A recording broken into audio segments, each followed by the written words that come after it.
Welcome to the Salty Spittoon. How tough are you? How tough am I?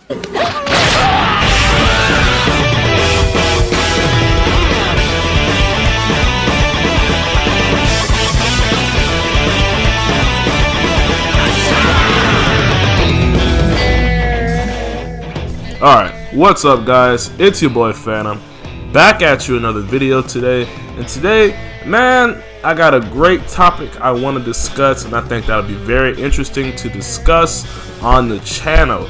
Now, I just saw Super Saiyan Cabby's video, a video where he said that Dragon Ball Xenoverse 2 was the greatest Dragon Ball game of all time. He said Dragon Ball Xenoverse 2 was the greatest Dragon Ball game of all time.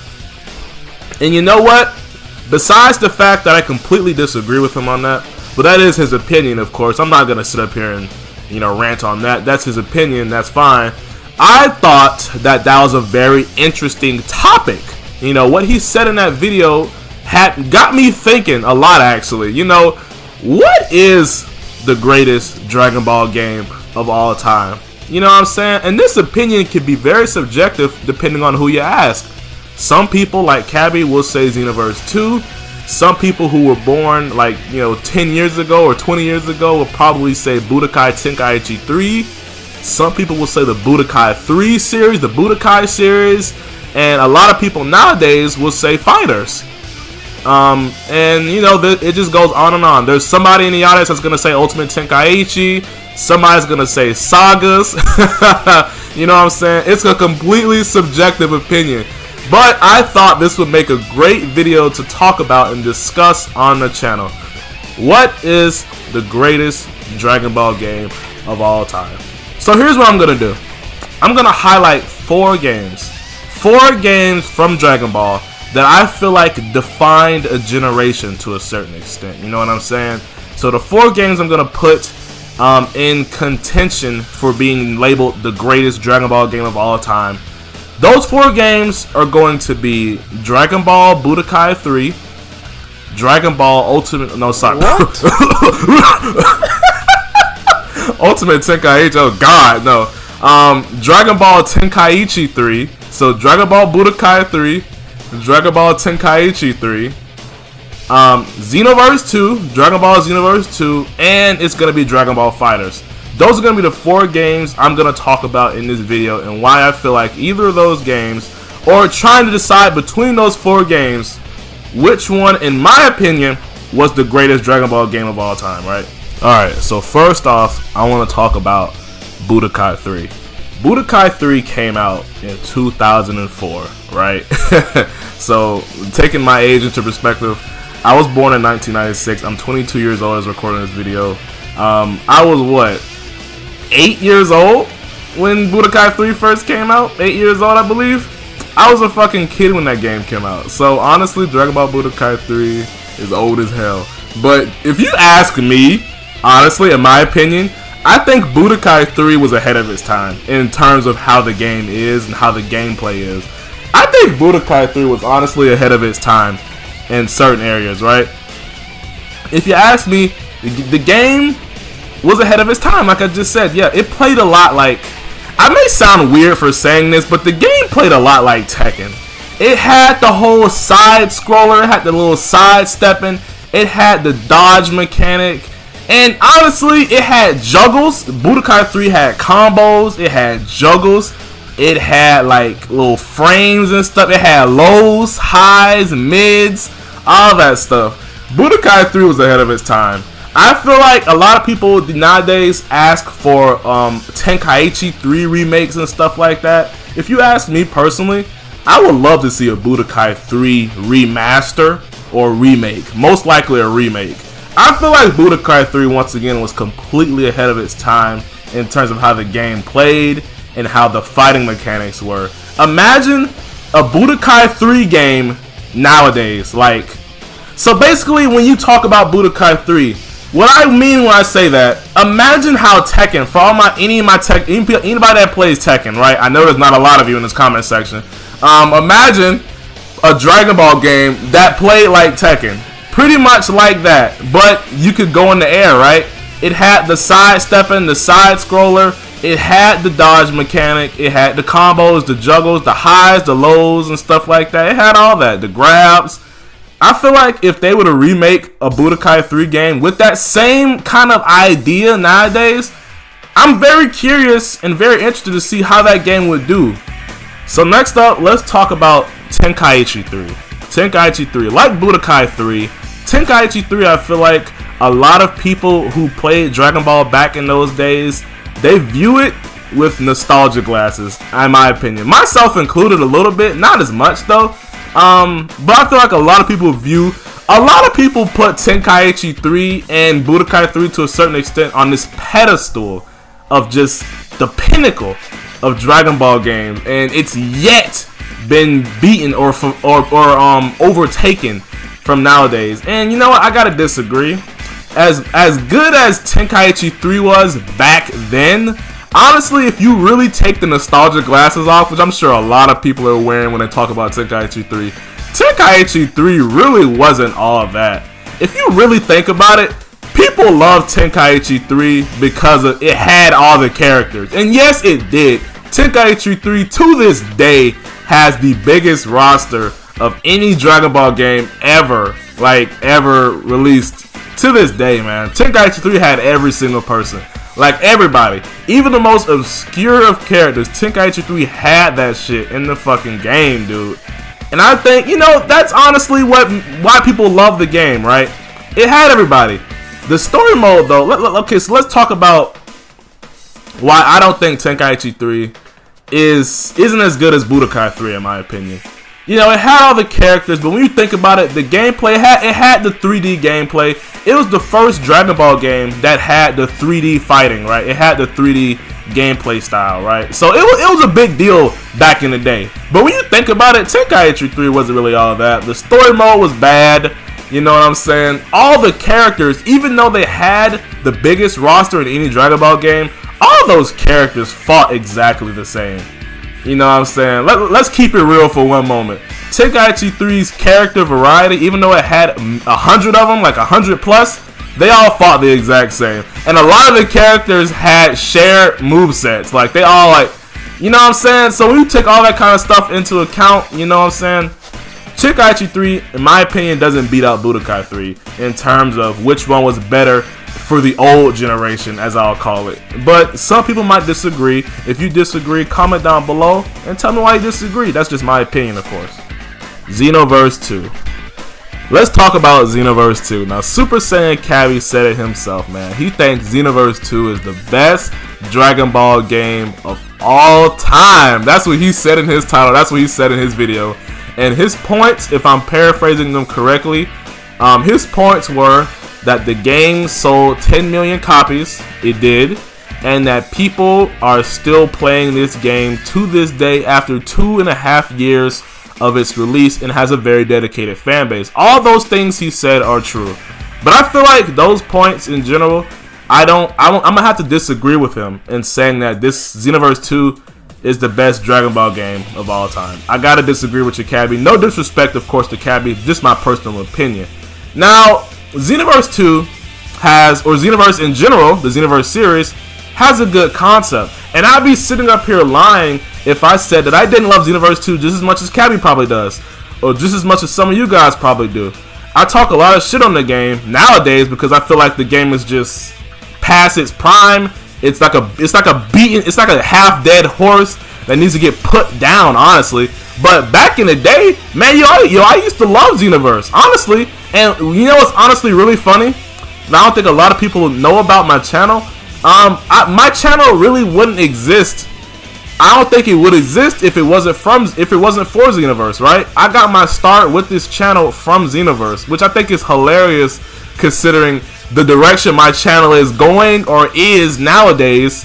You wouldn't even think that I got my start from Xenoverse on this channel, which is kind of funny when you think about it, right? Yeah, I do agree. Xenoverse definitely does have a dedicated fan base. A little too dedicated, in my opinion, considering they pretty much eat shit that these developers are now kind of spitting at them. And I think it's crazy and kind of disrespectful, but whatever. But I'm not going to talk about that in this video.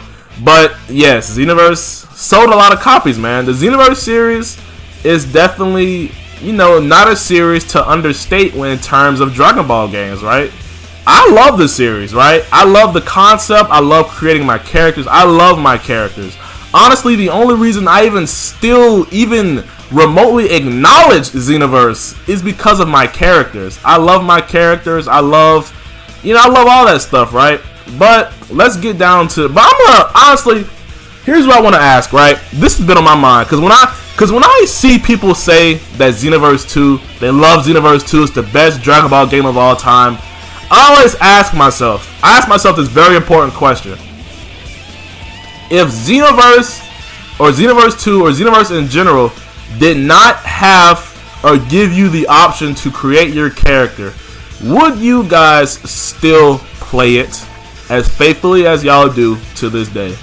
Would y'all still play Xenoverse if you couldn't create your character in the game, right? So imagine Xenoverse without character creator. Take all that stuff out. Would y'all still play the game? Would the gameplay and all that stuff be enough to hold you guys without the character creator? In my opinion, no. I wouldn't touch it with a 10-foot stick. The only reason I even play Xenoverse is because of my characters. I rarely play cast characters in Xenoverse.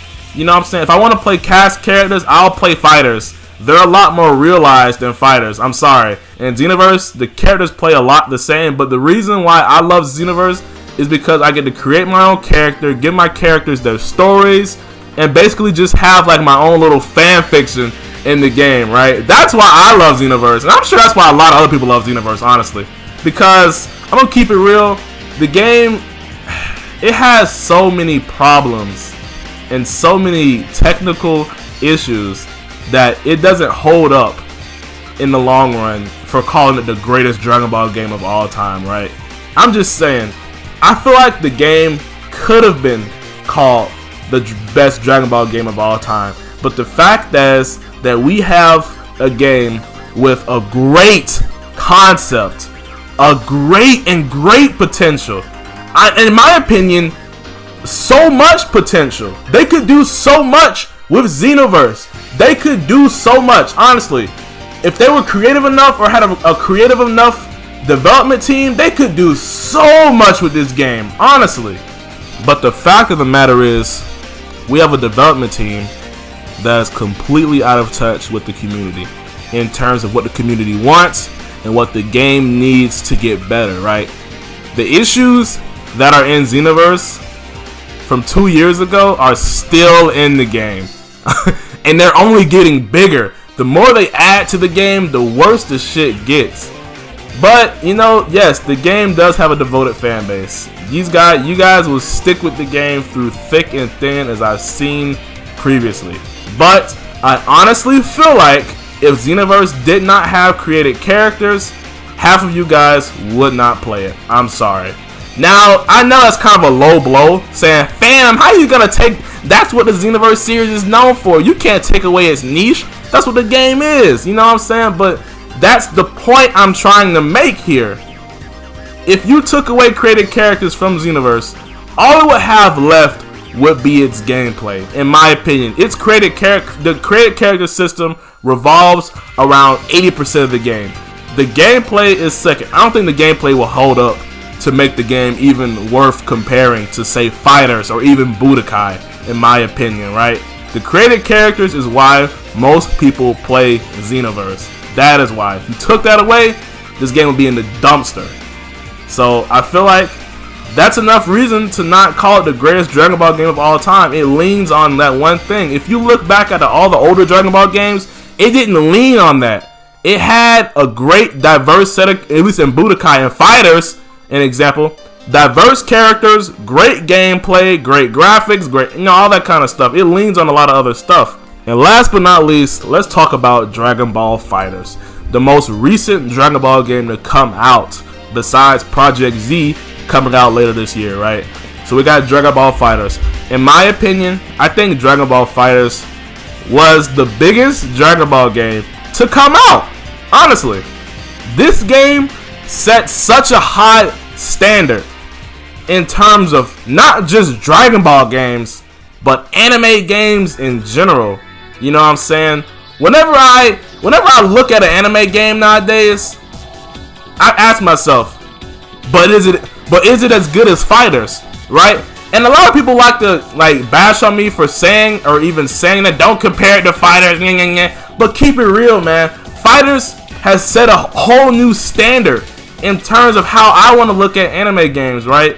Because it shows that anime games can be big. They can have tournaments like Dragon Ball and shit like that. It can be big. It can be well known. You know, it can be huge. Dragon Ball FighterZ is huge, man. Everybody I know plays FighterZ. Like, people who don't even watch Dragon Ball play Dragon Ball FighterZ. You got freaking niggas like Maximilian, ain't never seen an episode of Dragon Ball a day in his fucking life, playing Dragon Ball FighterZ on stream, calling Gohan Goku's brother. What the fuck?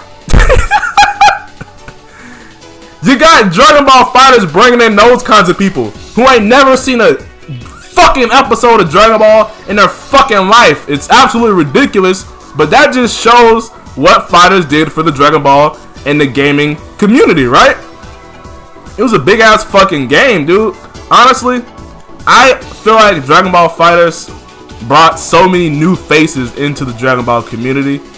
And, you know, the gameplay is great. And Arc System Works, you gotta give them credit, man. Give them their props. They put a lot of love into this game. Now, a lot of people talk a lot of shit about FighterZ.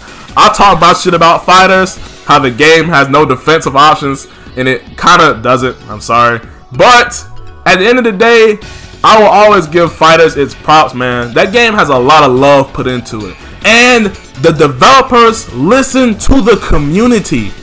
They listen. FighterZ has constant balance updates. You know what I'm saying? And a lot of people like to poke fun saying that's OP characters the game. That's any game, right?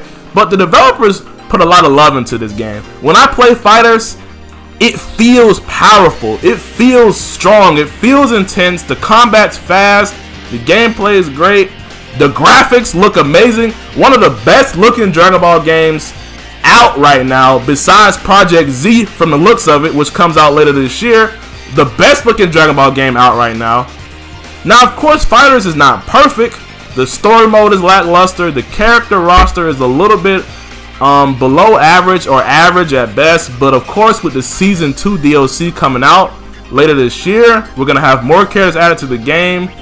But, you know what I'm saying, all that stuff taken into account, FighterZ was a Dragon Ball game that put Dragon Ball back on the map at the end of the day. Xenoverse, with its 10 million sales, I feel like it didn't put Dragon Ball back on the map, honestly, like FighterZ did. FighterZ brought Dragon Ball to the mainstream, in my opinion. Xenoverse, at the end of the day, will always be a niche audience. It's niche. It's hella niche. It's a big niche audience, but it's still niche. It really is niche, honestly. FighterZ, hella man, it brought Dragon Ball to mainstream. I know people who are in their 40s who fucking play Dragon Ball FighterZ, and I know people who didn't even know what Dragon Ball was. Crazy, right? Until FighterZ came out and they started watching Dragon Ball and they fell in love with it. You know what I'm saying? That's just the kind of thing that I feel like, in my opinion, makes Dragon Ball FighterZ the best Dragon Ball game of all time, of this generation at least. That's my opinion. Dragon Ball FighterZ is the best Dragon Ball game of all time, simply because it brought Dragon Ball to the mainstream. You guys can disagree with me all if you want in the comment section. We can have a discussion about it. I feel like Dragon Ball FighterZ brought Dragon Ball to the mainstream and brought it out from just being an anime game. It made it a fighting game. It made it an FGC game. The FGC plays the game. The anime community plays the game. Old ass dudes with 9 to 5 jobs play the game. Dudes who don't even know what Dragon Ball is play the game. You know what I'm saying? It's crazy, man. You can't understate that. And that's my opinion. Some honorable mentions, of course, are Dragon Ball Raging Blast. I feel like Raging Blast had a ton of potential. I would have loved to see a Raging Blast sequel or Raging Blast 3. The combat was honestly pretty good. I feel like Raging Blast was like an updated Tenkaichi in some areas. And it sucks that we won't be seeing any more of the Raging Blast kind of formula being expanded upon in the future. I think that game is completely, I'm pretty sure that game is completely done. It didn't sell all that well. It's completely done. But I think Raging Blast had a lot of potential. Burst Limit, I feel like Burst Limit is how I view Raging Blast. I feel like Burst Limit was like an evolution of the Budokai gameplay. And I would love to see it expanded upon more in the future. But that's going to wrap it up for this video, guys. Thanks for watching. Once again, comment down below what you guys think is the best Dragon Ball game of all time, right? Once again, this is a very subjective opinion. Please do not get mad or bash anybody in the comment section for their opinion. Like I said, a lot of Dragon Ball games defined a lot. It spans across multiple generations. You know what I'm saying? This is a very subjective opinion. Very subjective, because there's so many different Dragon Ball games that people love. Some people will say Xenoverse. Some people will say FighterZ. Some people will say Budokai 3, Tenkaichi 3. Some people will say Sagas. Bash those people. Bash the hell out of those people. They're weird. Some people will say Ultimate Tenkaichi. Bash them too. A little bit. They're kind of weird. Some people will say Raging Blast. Somebody will say Burst Limit. You know, and who knows? It might be Project Z coming out later this year that might take the cake. It's not out yet, so I can't say much about it. But thanks for watching, guys. Like I said, I think FighterZ is the best Dragon Ball game of all time so far, man. It just set a whole new standard for anime games in general, dude. It set a whole new standard that I feel like no Dragon Ball game has been able to ever do. That can't be understated in my opinion.